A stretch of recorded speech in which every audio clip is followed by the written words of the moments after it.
we're going to have to wait and see. I think these are sort of baby steps at the moment.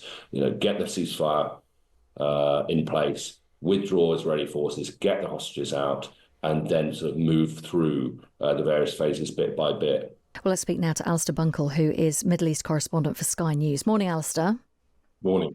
We spoke to several people this morning. We seem to be lacking clarity on whether the ceasefire has actually begun. What's your understanding? My understanding is that the IDF have begun their partial withdrawal from their forward positions in Gaza.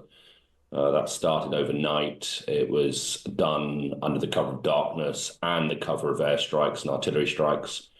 And that should be complete by this evening at some point. So whether or not we're in a precise ceasefire stage at the moment, I don't think we're quite there yet. But the wheels are turning to get to that moment within hours, I think. Is this all down to Donald Trump? To some degree, it is. Yeah, I don't think it would have happened without the US president pushing it through. That's for sure. But a number of things have collided to make this happen. I think, really, the decision by Israel to strike Hamas leaders, a failed strike in Doha, gave a window of opportunity to the Americans. I think it really was a step too far for most of the Middle East states, particularly the Gulf states. I think Israel overreached. I think the US administration saw an opportunity there and they pushed this home, despite, I'm sure, reservations on the sides of the Israelis and Hamas. So I think, in fairness to Donald Trump, he should take some credit for this one. It is quite staggering when we read in the Times this morning that the agreement details that have been signed now and agreed on now were actually the same terms that were in place a year ago under President Biden. Hamas at that time agreed to it, and the Israeli government didn't, and Biden didn't. How is that going down in Israel when people consider that the hostages could have been home a year ago? Well, Israel is divided on this issue. It's divided on what should happen next in Gaza, and it's been divided over the war for the last 2 years and 3 days.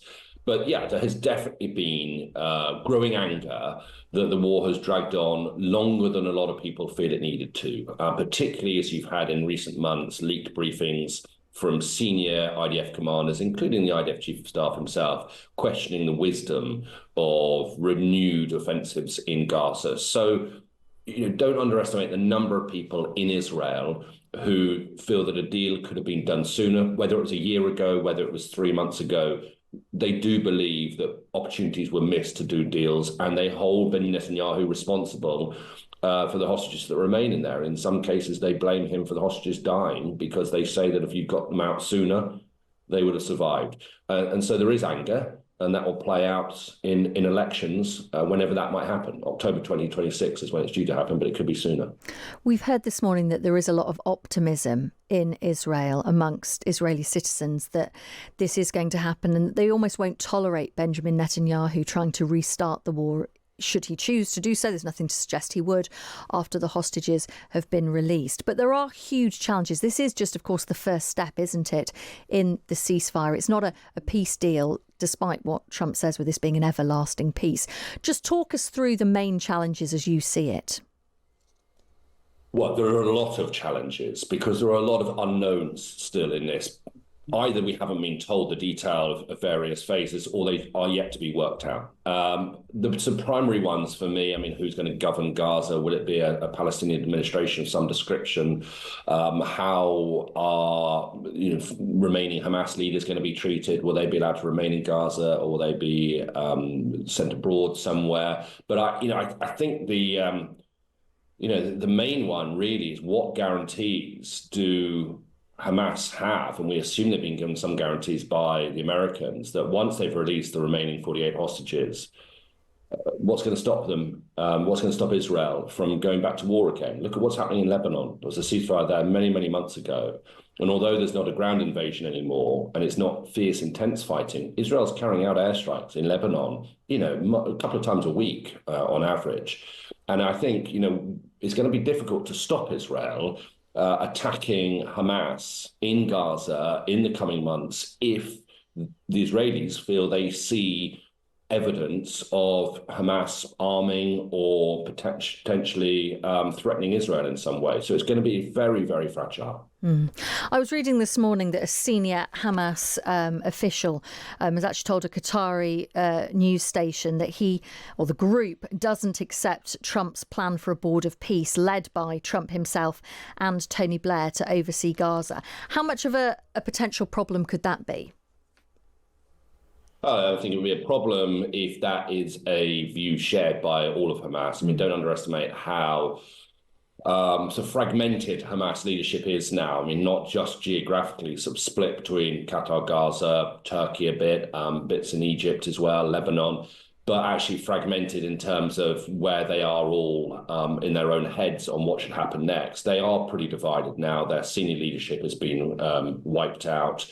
And so I wouldn't necessarily assume that one person is speaking for the entire group. I think that obviously, Hamas's future is a threat in Gaza, as really arguably it should be. But whether that is because of a new administration that comes in as sort of a temporary administration led by Donald Trump with the involvement of Tony Blair, or ultimately a new Palestinian administration that sees the end of Hamas, we're going to have to wait and see. I think these are sort of baby steps at the moment. Get the ceasefire in place, withdraw Israeli forces, get the hostages out, and then sort of move through the various phases bit by bit. Alistair, thank you so much for coming on. That's Alistair Bunkall, who is Middle East correspondent for Sky News. How do you see the Middle East in a year from now under your leadership? And if you see maybe an option for normalization between Israel and Saudi Arabia? I think it's going to be great. I think it's the hostages will be coming back Monday or Tuesday. I'll probably be there. I hope to be there, and we're planning on leaving sometime Sunday, and I look forward to it. And everybody I see is celebrating in Israel, but they're celebrating in many other countries too. A lot of the Muslim and Arab countries, they're celebrating. Everybody's celebrating. Everybody loves the deal. So it's a great honor to have been working on it. And as you know, it's all finalized and done. We've had a lot of terrifically talented people. We've had tremendous support from UAE, Saudi Arabia. Qatar has been unbelievable. Egypt, as you know, and Jordan, Indonesia. I mean, I don't want to leave anybody out. Just so many different countries. It's been incredible. Nobody's seen anything like it. So I think in a year from now, it's going to be great. Do it in Spain, and you'll figure what that's all about, right? Please. Mr. President, you said that the hostages will be released on Monday or Tuesday. What's your strict deadline? When do they have to get released? Well, I think it's going to be Monday or Tuesday. It's going to be around that time, yeah. They're working on it very hard. They're in very diverse parts of the earth, okay? They're very, very diverse. Actually, it's I think they're going to come through. I'd be surprised if they didn't. I think it'll happen. We see that day to day in the work that we do, and it's working well. Okay? Mr. President, your 20-point plan says we will encourage people to stay. Can you confirm that as Gaza is rebuilt, that no one will be forced to leave? Yeah, nobody's going to be forced to leave. No, it's just the opposite. This is a great plan. This is a great peace plan. This is a plan that was supported by everybody. I mean, as I said, they're dancing in the streets of many, many countries right now. It's amazing. I've never seen anything like it. No, we're not looking to do that at all. And also,